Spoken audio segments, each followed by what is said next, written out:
That brings us to our top story. Another school in Central PA using the counseling of the Independence Law Center to guide its policies. So over and over in the past, the civil rights firm has been protested by some as they've built a reputation as a group that helps bring conservative values to school districts. So on Face the State recently, I got a chance to talk to a senior council member from the firm who says they're guiding these districts with how to write policies without being sued. Schools are between a rock and a hard place because they know that they have to make some decision. Even not making a decision is a decision, and they can be sued on that. And they want to be transparent to the public and let the public know how they're going to handle these difficult issues.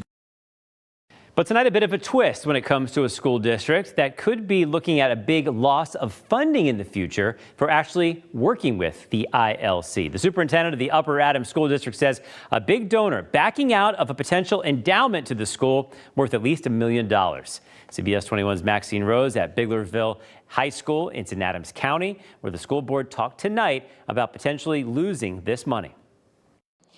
Yet tonight we heard some disappointment from many of the board members here after hearing the news.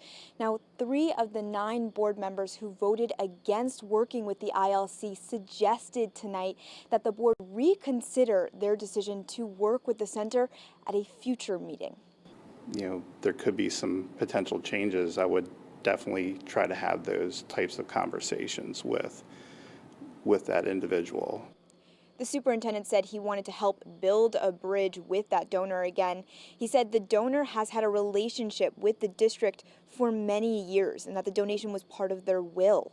He says he was only made aware of the possible endowment after the board voted to get help from the ILC.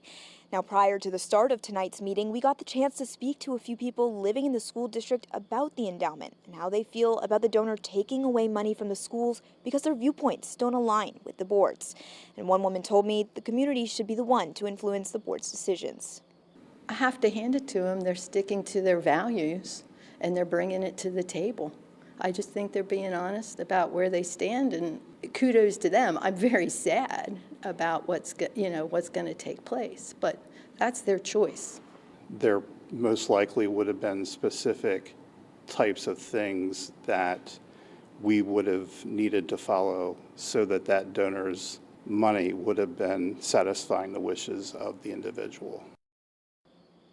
Now, Dr. Doll said that the 7-figure donation would likely be going towards funding for grants and scholarships, as many endowments usually do within the district.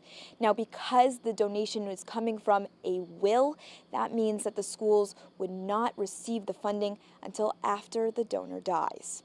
In Biglerville, I'm Maxine Rose, CBS 21 News.